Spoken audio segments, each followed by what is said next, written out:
Coucou les amis, alors nous sommes le 24 février et nous allons commencer avec une nouvelle vidéo sur le couple, qui est notre thématique du mois de février. Et aujourd'hui, on va parler d'un sujet évidemment qui me parle beaucoup, qui est au cœur en fait de mon travail, qui est le trauma. Mais plus précisément, parce que j'en ai déjà parlé dans les précédentes vidéos, là aujourd'hui, on va parler d'un sujet qui apparaît souvent en fait dans la relation de couple, qui est la notion de toxicité, de honte, d'humiliation, de dévalorisation. C'est assez facile de d'être tout seul et de se prétendre que tout va bien, euh, qu'on est en accord avec soi et qu'on n'a pas besoin des autres.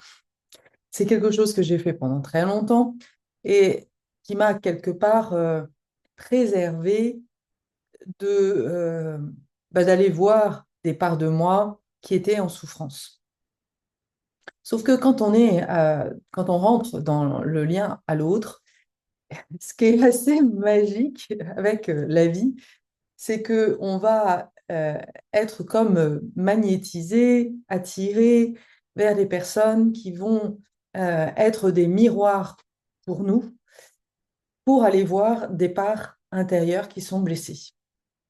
Et celle dont on va parler aujourd'hui, c'est le critique intérieur, c'est la part de nous qui ne se croit pas assez, qui ne se sent pas à la hauteur, qui a honte d'être qui elle est.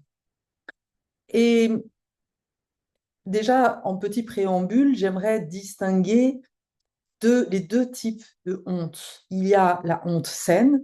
La honte saine, c'est celle qui permet quelque part de maintenir le lien social et de faire en sorte de changer notre comportement afin d'avoir des relations qui soient saines. Hein. Je me souviens, il n'y a pas très longtemps, je faisais un blablacar et, euh, et j'étais avec un mec qui me racontait que quand il était enfant, ils s'amusaient à aller dans les catacombes et à un moment donné, ils ont été pris en flagrant délit d'aller dans ces endroits où il ne fallait pas aller et qui étaient d'ailleurs hyper dangereux.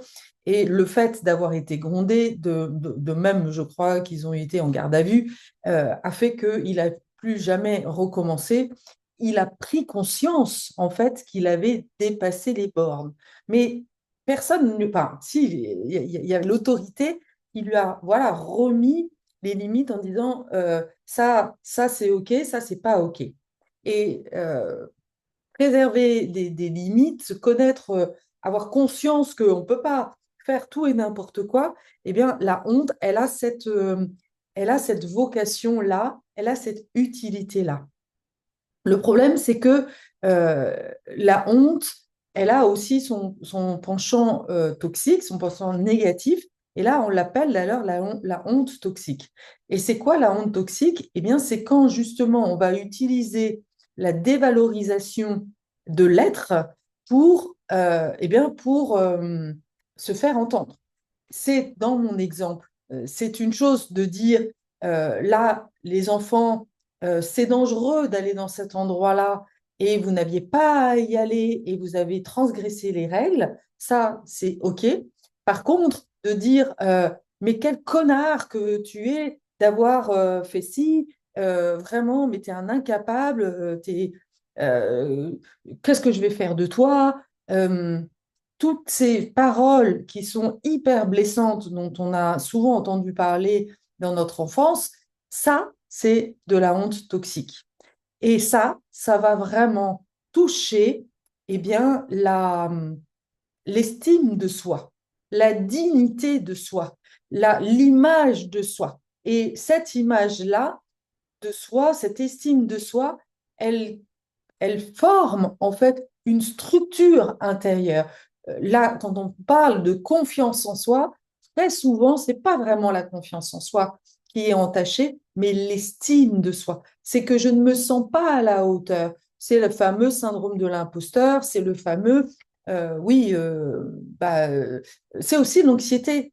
Parce que d'ailleurs, très souvent, les personnes disent, se pensent dans le stress, rentrent dans leur mental, se sentent anxieux, se posent des tas de questions, mais l'origine de ça est très souvent de la honte. Et dans le couple, c'est quelque chose qui peut agir, qui peut intervenir très très tôt. Ça peut aussi, par exemple, pour un homme, avoir des problématiques d'impuissance, c'est la honte. C'est la honte de ne pas pouvoir avoir une érection, alors que c'est physiologique, c'est physique, il n'y peut rien. Et ça, c'est vraiment, on touche là le point central justement de la honte. C'est-à-dire que la honte, c'est d'être submergé par des émotions, d'être dans une situation où on a vraiment l'impression que l'on ne peut plus rien faire. Il y a, donc ça, c'est une des façons d'y répondre, c'est-à-dire l'effondrement identitaire. Et celle-là, je la connais bien parce que pour avoir été virée 2 fois, je l'ai vraiment ressenti dans mon corps comme étant tout d'un coup, et c'est en lien avec la stratégie de figement, c'est-à-dire je ne peux plus rien faire. Je suis figée et je suis là, c'est comme si j'étais là et j'étais plus là. Et donc là, il y a vraiment une contraction du système nerveux qui fait qu'il n'y a plus rien qui répond.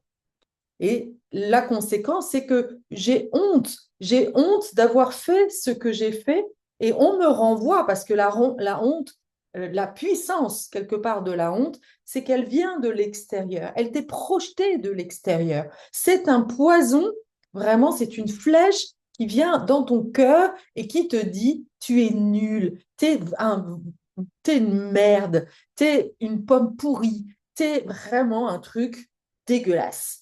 Et l'enfant, quand il reçoit ça, eh bien, il n'a pas d'autre choix que d'y croire. Et mon truc qui se met à faire des machins. Euh, et ça, c'est horrible, en fait. C'est horrible parce que il va finir par, en tant qu'adulte, eh bien, continuer à croire que il est une merde, qu'il est une pomme pourrie. Et, et ça va entacher évidemment les relations. Et c'est ça qui va faire que un traumatisme, je te le rappelle, a besoin d'être vu et reconnu pour travailler dessus. Donc, c'est pour ça que tu attires dans tes relations des personnes qui vont de nouveau, eh bien, rappuyer sur ces boutons, de nouveau, en fait, te blesser à cet endroit-là pour que tu arrêtes de donner du pouvoir à ça et de t'en défendre et de renforcer ton système nerveux pour ne plus s'effondrer. Moi, c'est vraiment ce qui s'est passé. Je l'ai vécu une fois, je l'ai vécu 2 fois, et après, de manière d'ailleurs très inconsciente, je me suis dit plus jamais ça. Et pour ne plus avoir ça, pour ne plus vivre ça, tu as 2 solutions. Soit tu t'enfermes à jamais dans ta cabane au fond des bois et tu vois plus personne, mais au bout d'un moment, ça va pas marcher. Ou tu travailles à l'intérieur de toi pour eh bien, poser des limites et te protéger et voilà, être en vigilance, être dans le discernement quand tu as ces personnes-là et ne plus être aussi sensible à ça. Et ça passe par de l'autorégulation, ça passe par justement le travail sur les traumas d'enfance, d'aller réparer ça. Ça passe aussi par l'acceptation de la colère. Parce que très souvent, les personnes qui s'effondrent, c'est parce que en réalité, on ne leur a pas donné le droit de manifester cette colère authentique quand elles étaient petites. En tous les cas, moi, c'est mon histoire, c'est comme ça que ça s'est passé. Et parce que voilà, quand je pleurais, c'était tout court. Quand je rentrais en colère, c'était pas possible. En fait, l'autorité parentale me donnait pas le droit. Et donc, du coup, c'est comme si on m'a appris à ne pas laisser mon corps faire ce qu'il a à faire, en fait. Et donc, la seule solution que mon système nerveux a trouvée, c'est l'effondrement. L'autre, l'autre mécanisme, l'autre réponse en fait à cette honte, eh bien, ça va être le figement, mais non pas là dans un côté je m'effondre, mais au contraire dans une espèce d'excitation de je vais partout en fait. C'est le côté hyperactif de je dois utiliser cette énergie, parce que la colère, c'est vraiment du feu, c'est une énergie très forte. Et donc cette énergie-là, comme elle ne peut pas se manifester par de la colère, alors elle va s'exprimer par de l'hyperactivité, par des tas de situations, par des cris, par parfois de la violence ou par aussi de l'addiction, puis pour étouffer ça. J'ai tellement d'énergie, mais je sais que j'en ai peur, en fait. J'ai peur finalement de ce qui se passe à l'intérieur de moi, de ce que pourrait faire mon corps. Et donc, pour pouvoir eh bien, me protéger de ça, je vais utiliser l'addiction pour étouffer en fait tout ça. Et le couple est un endroit où, eh bien, on va très souvent revivre, en fait, voir cette part de honte réactivée de manière très, très forte. Alors, dans ces cas-là, ce qu'il faut bien comprendre, c'est que quand on est en mode, enfin, qu'on est touché par la honte, il y a une activation du système nerveux. Ça, c'est vraiment hyper important de le comprendre. C'est-à-dire qu'au lieu d'être en paix, tranquille, comme avant, hein, quand tout va bien, c'est génial. Mais quand tout d'un coup, on commence à rentrer dans un conflit ou l'autre appuie sur un bouton qui fait très mal, eh bien, tout d'un coup, tu repars dans ce que la théorie polyvagale appelle la partie dorsale. Et quand on est dans la part dorsale, eh bien, c'est là où en fait c'est très compliqué de gérer en fait la partie émotionnelle et que l'on a besoin eh bien d'apprendre l'autorégulation. Alors, il y a plein de techniques d'autorégulation. Moi, j'utilise beaucoup la danse. Quand je ressens ça, quand je me sens activée, quand voilà, je sens que ce que je dirais pourrait faire mal à l'autre et que je m'empêche de parler, je vais d'abord, parce que ce qui est le plus important, et c'est là le cœur en fait de la vidéo que je voulais faire, c'est que dans ces cas-là, quand voilà, on sent qu'il y a de la dévalorisation de l'humiliation dans le couple. Le plus important, c'est d'apprendre à s'autoréguler avant de rentrer en communication avec l'autre. Parce que si on rentre dans la communication alors qu'on en est activé, alors que l'on a dans la honte, la culpabilité, enfin, tout le bordel émotionnel, eh bien là, forcément, la relation, la communication ne pourra pas être saine. Donc, la première des choses, c'est vraiment d'aller rencontrer à l'intérieur de soi. Donc, OK, je prends mes distances parce que là, il y a trop de douleur, il y a trop de souffrance, et l'autre est perçu comme étant celui qui fait mal. C'est là où, en fait, dans les couples, on va dire, ah oui, je suis tombée sur une timbrée, je suis tombée sur une pervers narcissique, elle était très toxique. Mais c'est qu'une vision un peu réductrice et très puérile, en fait, de voir le couple. Oui, bien sûr que le couple, que l'autre va forcément appuyer sur des parts de toi blessées, puisque quand on se met en couple, eh bien, c'est l'endroit où on va revivre, en fait, tous nos traumas d'enfance, en fait. Et j'ai presque envie de dire, il est là pour ça, quoi. Il faut en avoir conscience. Mais c'est beaucoup de couples ont l'illusion que bah non, les couples, c'est comme du Walt Disney, ils s'aimèrent et ils vont avoir beaucoup d'enfants. Non, non, non. Et la chose la plus importante, en fait, dans un couple, c'est justement de construire ce socle sécure, en fait. Mais si tu n'as pas eu, en fait, ce socle sécure dans ton enfance, eh bien, les premiers couples auxquels tu vas être confronté vont revivre ça, vont te faire revivre ça.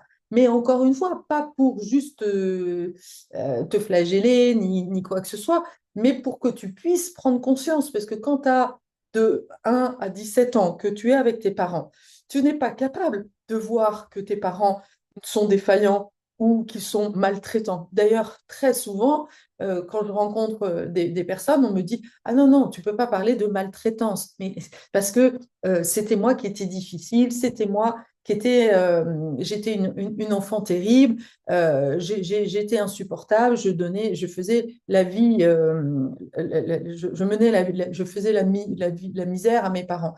Mais non, ce n'est jamais dans ce sens-là. C'est parce que tes parents n'étaient pas voilà, n'avaient pas les formations et on est on commence juste, je pense qu'on est dans la génération qui commence à comprendre que on doit apprendre. S'il y a bien un endroit où on doit apprendre quelque chose, c'est en matière d'éducation et donc aussi en matière de couple. Alors, on ne peut pas revenir en arrière pour réinventer notre éducation, mais par contre, on peut vraiment agir en conscience dans le domaine du couple et encore une fois, prendre conscience que, bah oui, on arrive souvent deux êtres qui sont blessés, deux êtres qui ne sont pas sécures à l'intérieur de soi et qui attendent, qui ont l'illusion de croire que l'autre va le sécuriser.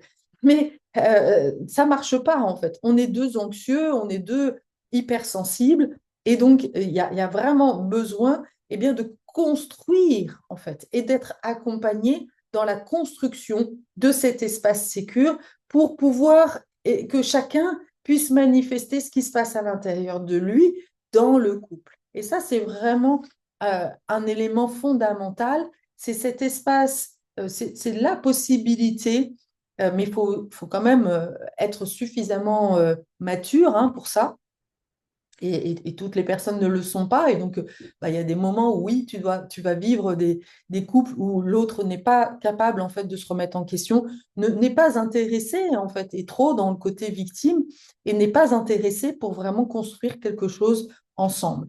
Mais quand on a deux personnes qui sont suffisamment matures, qui ont fait déjà souvent un chemin de communication non violente, ou peut-être qui à eux-mêmes souffert en fait de cette maltraitance, même s'il n'y a pas ce mot qui est mis, parfois il peut être pas entendable tout de suite, mais quand même souvent on a conscience que bah oui, nos parents ne nous ont pas forcément protégés.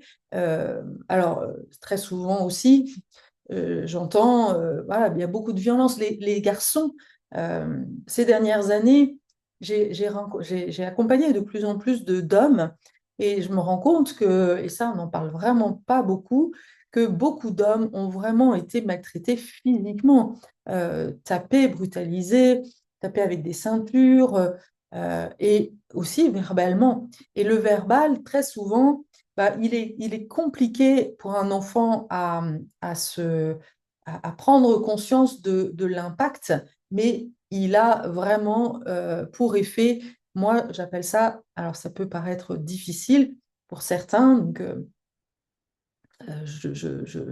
à toi de regarder si cette vidéo va être entendable pour toi, mais moi j'appelle ça de la torture psychique en fait. C'est-à-dire que ouais, c'est vraiment comme un poison. Les paroles de nos parents deviennent comme des poisons. Et le plus terrible, c'est que l'endroit où tu crois, où tu es en attente de sécurité vraiment profonde, eh bien, tu vis l'insécurité. Et ça, c'est quelque chose de plus, enfin, on est quand même beaucoup à avoir vécu ça, que cet espace de la famille et de l'éducation de manière plus large, hein, ça peut être l'école, ça peut être tout ça, est un lieu finalement qui s'avère insécure. Le danger de ça, c'est que ta normalité, et ça c'est vraiment un point hyper important, je t'invite à vraiment être attentif à ce que je vais dire là maintenant, parce que quand on a vécu de la violence, que ce soit verbale, de la dévalorisation, euh, de la comparaison, euh, on t'a dit que tu n'étais pas comme il fallait, on t'a fait comprendre que ce que tu faisais tel choix dans ta vie ou telle décision, telle action, alors étais quelque part indigne de la famille. Et très souvent, l'enfant va à un moment donné, eh bien, capituler, en tous les cas, c'est mon histoire. C'est-à-dire que j'ai décidé à un moment donné, eh bien, de laisser ma part rebelle, comme de l'abandonner pour être en lien avec la famille. Et là, il y a une énorme souffrance. Parce que mon être authentique, qui je suis vraiment, eh bien, cet enfant, quelque part, ouais, cette part de moi, cet enfant libre, en fait, parce que là, c'est vraiment moi, eh bien, elle a été comme azimutée. Et il y a attaché à ça, quand on se détache, quand finalement on décide, parce que c'est un choix évidemment pas conscient, mais on décide et c'est une part protectrice qui décide de ne plus activer cette part-là. C'est comme si tu renvoyais dehors ton enfant en disant, non mais toi, tu ne mérites pas d'être là, tu ne mérites pas d'exister.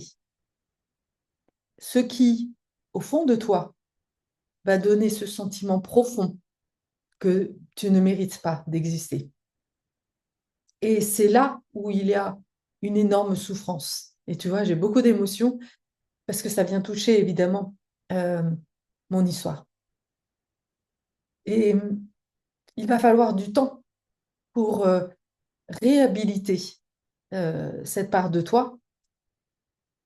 C'est là où, pour moi, l'accompagnement est fondamental, parce que cette part-là va avoir besoin de l'autre, d'un autre, pour de nouveau revenir et se sentir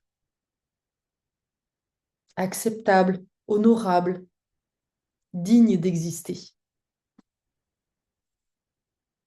Et évidemment, souvent, on attendrait du couple de manière inconsciente, on va dans le couple dans l'espoir que l'autre va pouvoir accueillir cette part-là que nous-mêmes, nous avons rejetée. Et c'est là l'erreur. Et c'est là où le trauma, eh bien, de cette honte toxique va empêcher quelque part le couple de manifester. Parce que tant que tu n'as pas réhabilité, tant que tu n'as pas réintégré, en fait, tu n'as pas fait la paix avec cette part de toi que tu as abandonnée, au moment où tu l'as fait, tu pensais que c'était nécessaire, mais tant que tu n'as pas ouais, vraiment réhabilité cette part-là, tant que tu ne te crois pas suffisant, digne d'exister, eh bien, c'est un leurre de croire que le couple, que l'autre va pouvoir le faire. Parce qu'en réalité, euh, c'est comme je l'ai expliqué dans une vidéo où j'expliquais le puits sans fond et l'autre, le Desperados. euh, Tu n'es pas, en fait, il y a trop de souffrance et ça demande surtout un espace euh, de sécurité suffisamment grand pour pouvoir être guéri et réparé. Néanmoins, quand on, quand on fait ce travail à l'extérieur, avec un thérapeute qui, lui, voilà, est là pour ça, donc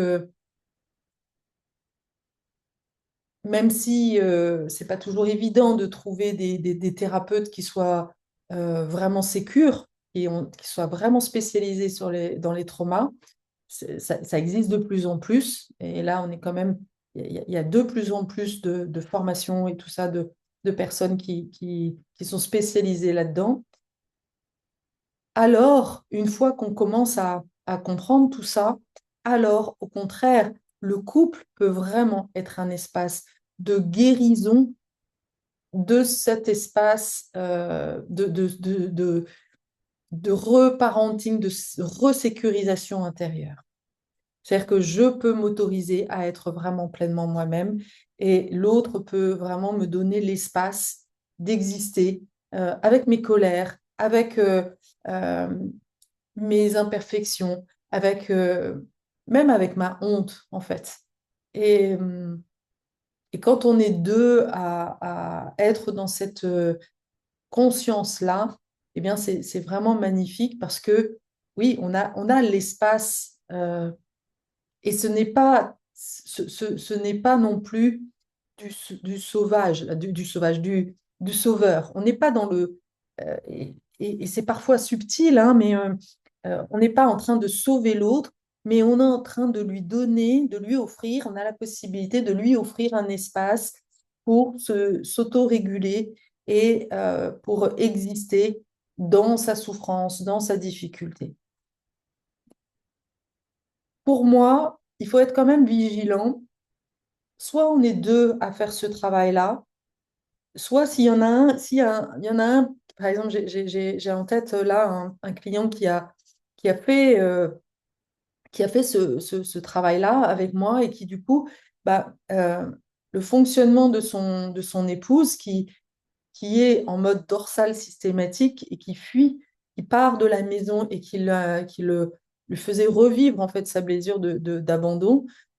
Avant, il supportait ça, donc quelque part, il subissait ça, il était en mode sauveur, il se suradaptait pour elle, mais aujourd'hui, eh bien, ça lui a permis aussi de poser des limites et de dire, bah, non, si tu veux que la relation continue, pardon, il faut que tu fasses un travail individuel, tu dois travailler sur ton système nerveux, tu dois travailler sur ta sécurité intérieure.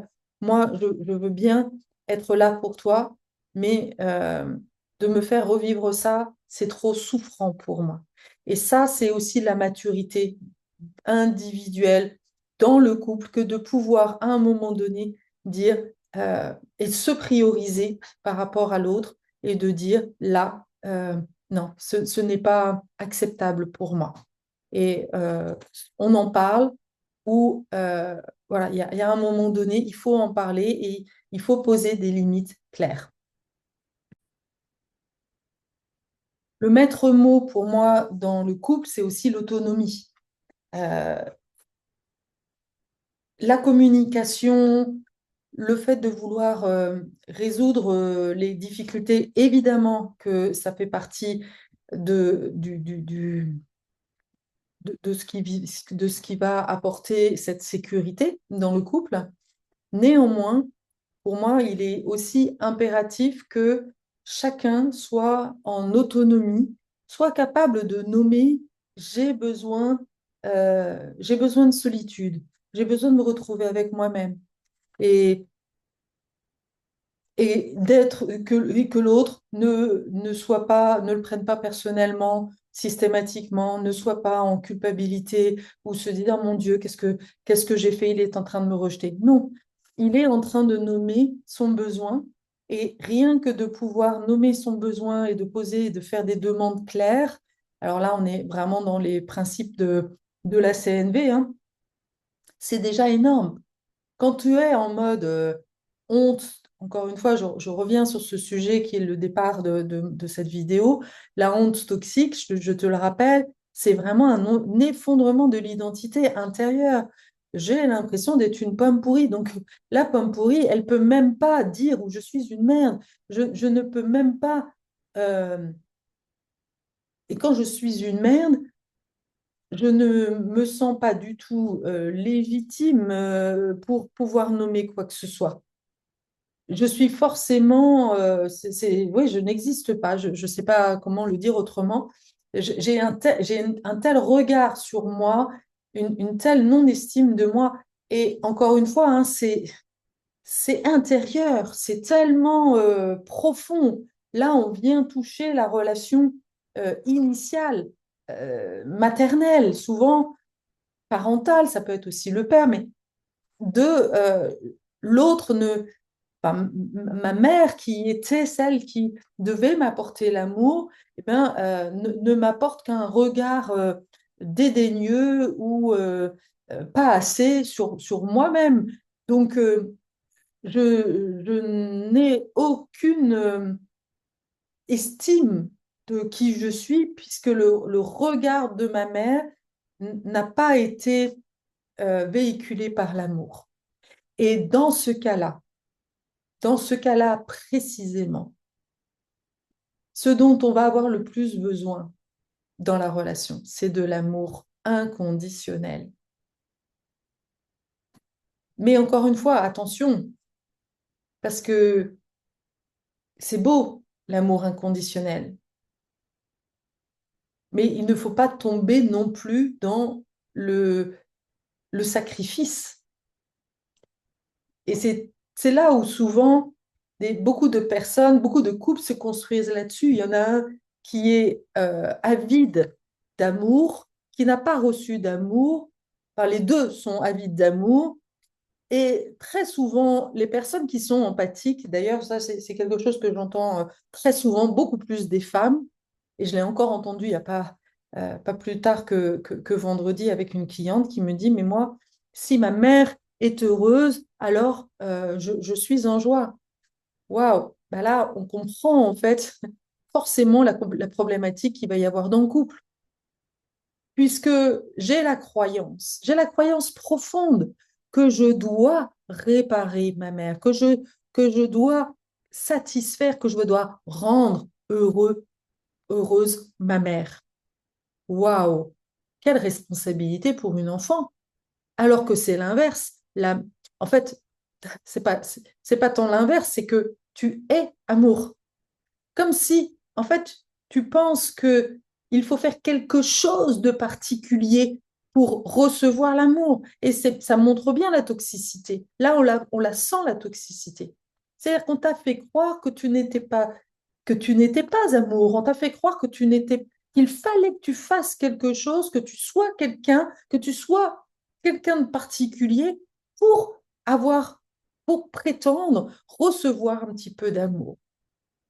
Alors que l'enfant est amour. Il a juste besoin d'être reçu comme étant amour tel qu'il est. Mais quels sont les parents qui ont été en capacité de faire ça? Je n'ai pas été en capacité de faire ça au moment de la naissance de mes enfants et c'est OK. Entendons-nous bien, je ne demande pas et je ne prétends pas avoir fait mieux que mes parents.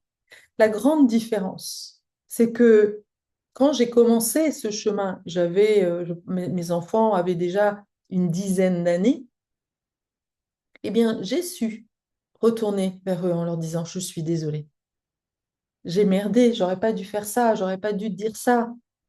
Mais, et il a fallu me pardonner aussi de ça, me pardonner ma dureté, me pardonner de n'avoir pas su.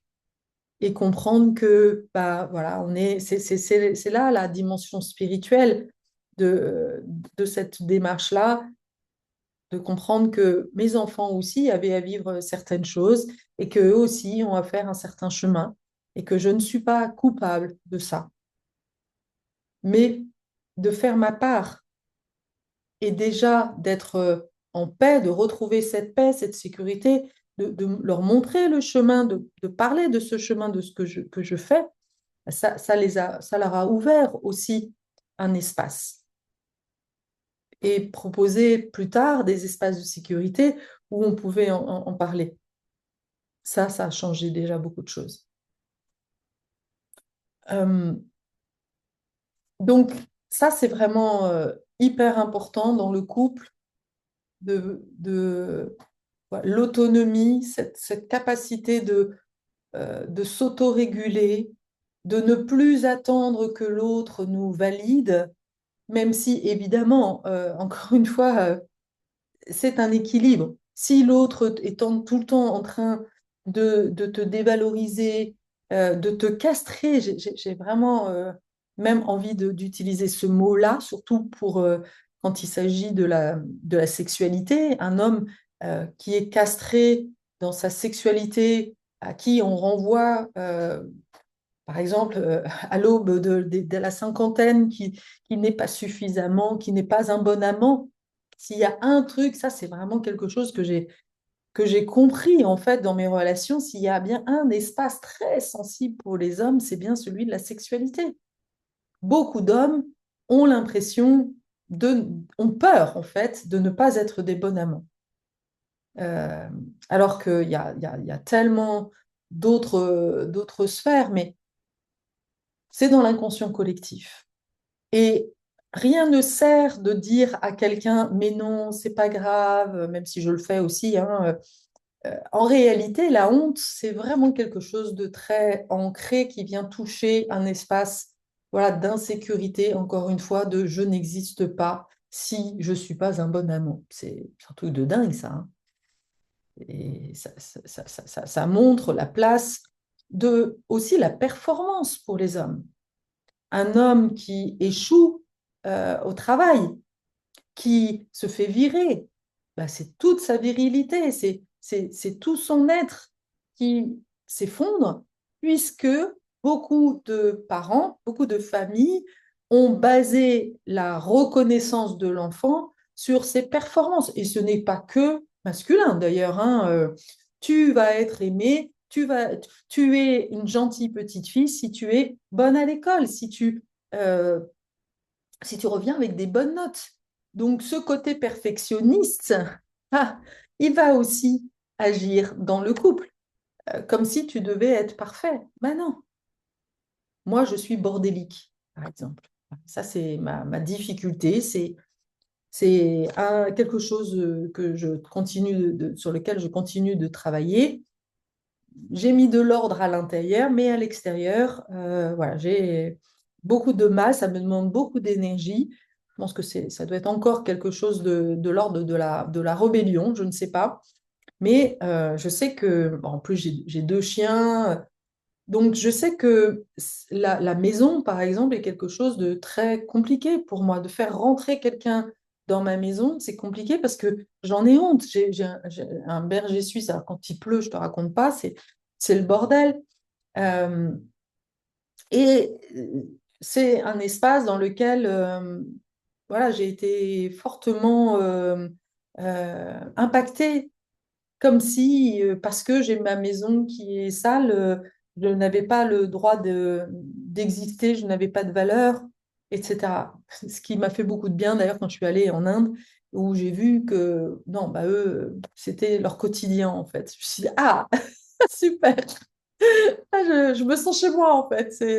Même dans les salles de soins, c'était un truc de fou. J'étais à la clinique et les salles de soins, c'était un bordel sans nom. Alors moi, dont on m'a souvent renvoyé que ce n'était pas hygiénique, tu vois, ce côté, voilà, c'est pas parfait, c'est pas nickel chrome.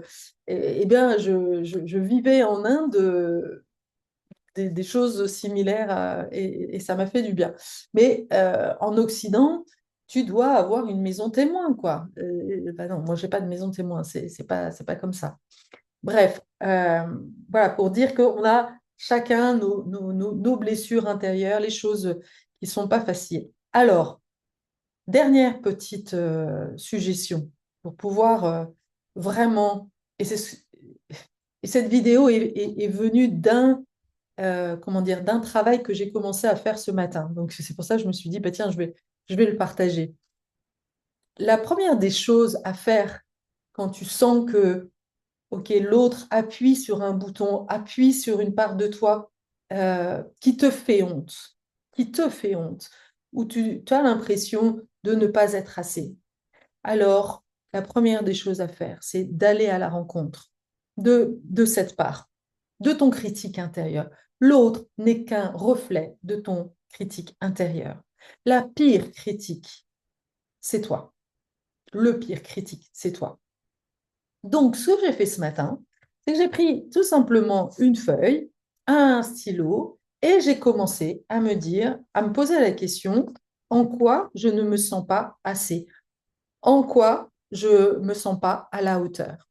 Et j'ai pris un moment de centrage, je suis redescendue à l'intérieur de moi. Déjà, j'ai senti, OK, elle est où cette part de critique à l'intérieur de moi? Déjà, la première des choses que tu peux faire, c'est fermer les yeux là maintenant de poser ta respiration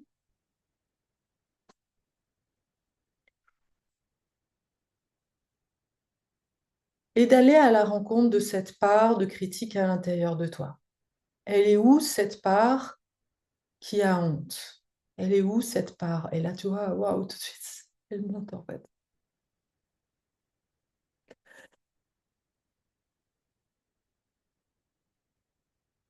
Et là, voilà, elle se manifeste.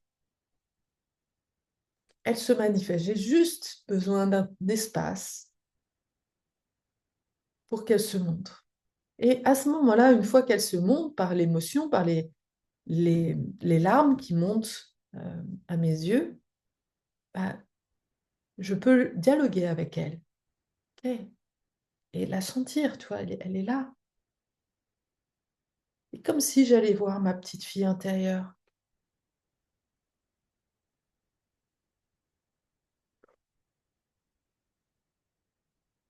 Je peux la voir.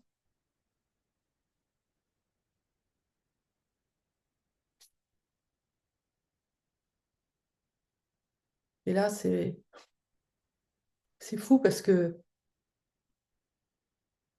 je revois une scène quand j'étais enfant. On devait revenir de vacances.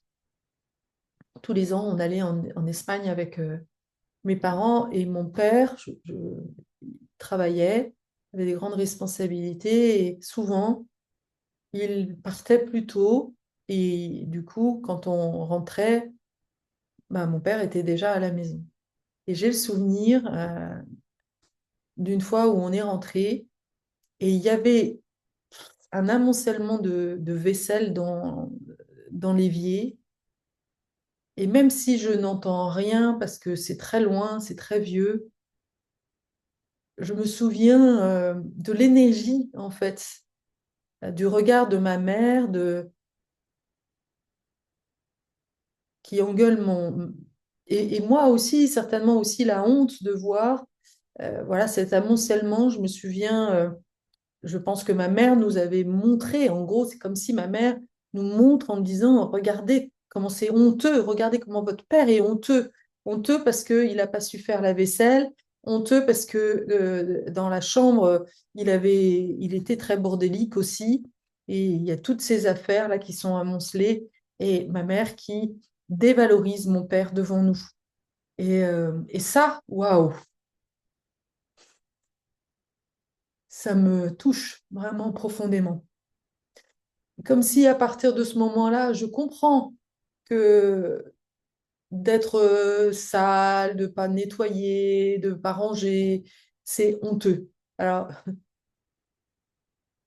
c'est intéressant parce que à la fois, bah, je continue à le faire comme par loyauté à mon père. C'est ce que je n'ai plus besoin, je n'ai pas besoin. Et donc là, c'est ce que je suis en train de dire à mon enfant intérieur. Je n'ai pas besoin de réparer ça, en fait. C'était l'histoire de mes parents, de mon père, de la relation de mon père avec ma mère, mais je n'ai plus à réparer ça. Je n'ai pas à reproduire ça pour le réparer. Je n'ai pas besoin de le revivre parce que je le revis dans mes relations. C'est OK, je remets ça dans le passé. Je leur redonne ça. Ça ne me regarde pas, ça ne me concerne pas en fait. Ouais. Et rien que en faisant ça, je sens un apaisement.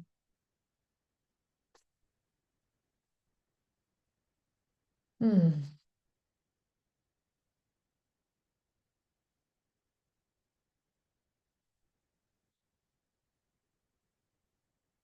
Parce que je pense avoir été très tôt touchée par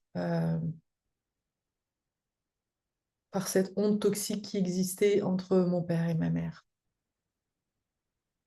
Et rien que de le nommer, ça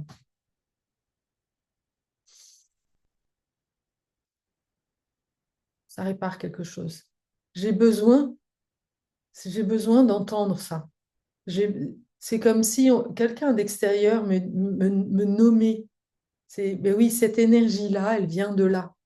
Elle vient de la relation entre mon père et ma mère. Et c'est comme si je me l'avais intériorisé entre mon féminin et mon masculin.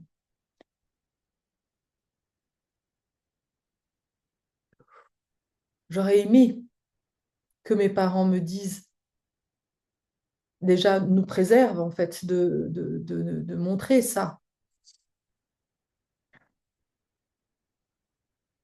et de nous montrer aussi évidemment une autre façon d'être en relation, tu vois. Mais ça a été mon empreinte. Ça aussi, c'est super important. Quelle est l'empreinte en fait de la relation de couple que tu as de tes parents? Malgré nous, on reproduit ça. Et de venir vraiment réparer ça à l'intérieur, de couper les liens avec ce couple extérieur, ce couple parental, et il est fondamental pour pouvoir nous ouvrir à une relation de couple plus saine.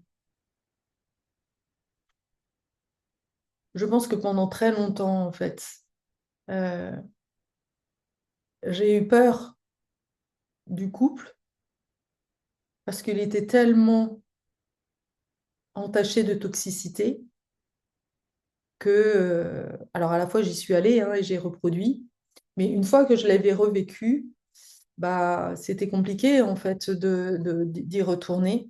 Et un des moyens que j'ai utilisé à un moment donné, c'était waouh, bah non, en fait, je n'y vais plus. Je n'y vais plus parce que j'ai trop peur. J'ai trop peur de réactiver cette toxicité et finalement, sans couple, sans l'autre, je suis tellement bien. Mais c'est une illusion. C'est une illusion. Voilà, donc d'aller à la rencontre de son critique intérieur, de dialoguer avec, de vraiment prendre le temps de ça. Ferme les yeux, c'est vraiment... Et si c'est difficile pour toi, mets-toi une musique, mais apporte-toi déjà de l'amour. Déjà, même pas 5 minutes, de pouvoir me reconnecter à cet événement-là et, et comme moi, adulte, dans ces cas-là, ce qui est très important, c'est d'être témoin de la scène.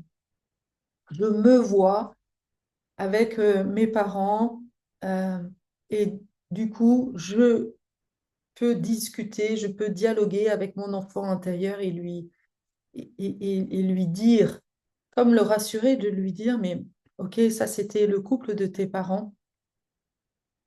Il y avait de la toxicité, mais un couple, ça peut être tellement d'autres choses. En effet, tu avais raison. Et ça aussi, c'est super fort. C'est que l'enfant en moi sentait cette toxicité, mais comme elle n'a jamais été nommée, il y avait de la confusion à l'intérieur de moi. Et j'ai replongé dans cette toxicité très souvent parce que j'avais besoin de la nommer, j'avais besoin de pouvoir dire, ah ok, quand je ressens ça, alors ça s'appelle de la honte. Ce n'est pas juste de l'anxiété, ce n'est pas juste du stress, ce n'est pas juste de la peur. C'est, waouh, c'est je ressens la honte. Je ressens profondément quand je vois, en fait, et c'est énergétique, encore une fois, nous sommes des êtres énergétiques et on ne se rend pas compte à quel point un enfant peut capter les ondes, les énergies et chaque émotion a ses capteurs, a sa fréquence. Et là, waouh, bah ouais, je ressens la honte. Et à chaque fois que je n'ai pas agi comme il fallait, que ma chambre était en bordel, même si c'est pas trop ce dont je me souviens, mais parce que on avait des femmes de ménage, c'était tellement pratique. Euh, mais je me souviens quand même que ma mère, très souvent, me disait, ah, mais quand tu étais petite, tu étais tellement rangée, genre, quand tu étais petite, tu étais parfaite. Mais maintenant que tu mets tes affaires un peu partout, alors tu me fais honte. Tu n'es pas parfaite. Et si tu n'es pas parfaite, je ne t'aime pas. En tous les cas, oui, je ne t'aime pas comme tu as besoin d'être aimée. Donc ça, c'est forcément quelque chose qui va se rejouer dans le couple. Ok, 50 minutes, désolée. C'est- Évidemment, quand je suis partie, je suis partie. J'espère que cette vidéo t'aura, que tu sois en couple ou pas d'ailleurs, hein, c'est vraiment quelque chose que je t'invite à faire parce que cette honte toxique, elle peut agir à vraiment plein de niveaux et elle nous empêche d'accomplir des choses, de passer à l'action, de nous montrer, d'être dans cette interaction sociale, hein, que ce soit avec le couple ou avec les autres. On s'interdit tellement de choses à cause de ça. À très bientôt.